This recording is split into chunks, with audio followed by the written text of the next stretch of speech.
Welcome to our channel. Today we how to withdraw Volkswagen ID. App charging charges, quick tutorial step by step clearly.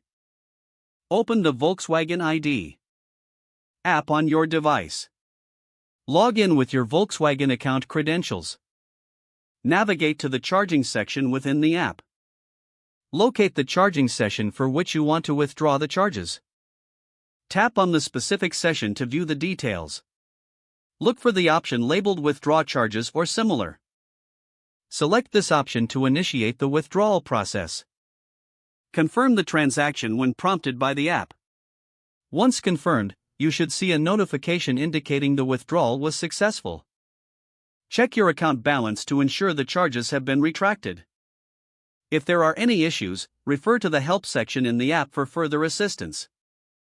You have now successfully withdrawn the charging charges from your Volkswagen ID app. If the page does not load, refresh the browser or try again in a private or incognito window.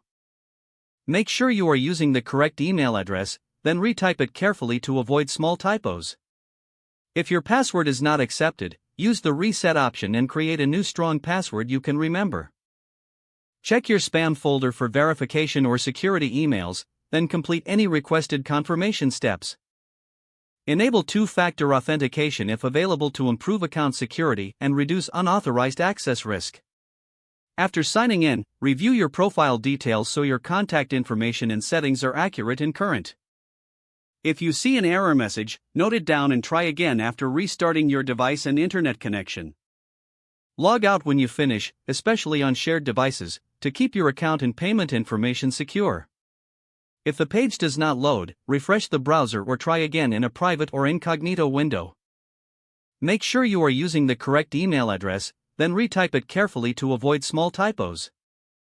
If your password is not accepted, use the reset option and create a new strong password you can remember. Check your spam folder for verification or security emails, then complete any requested. Enable two-factor authentication if available to improve account security and reduce unauthorized access risk.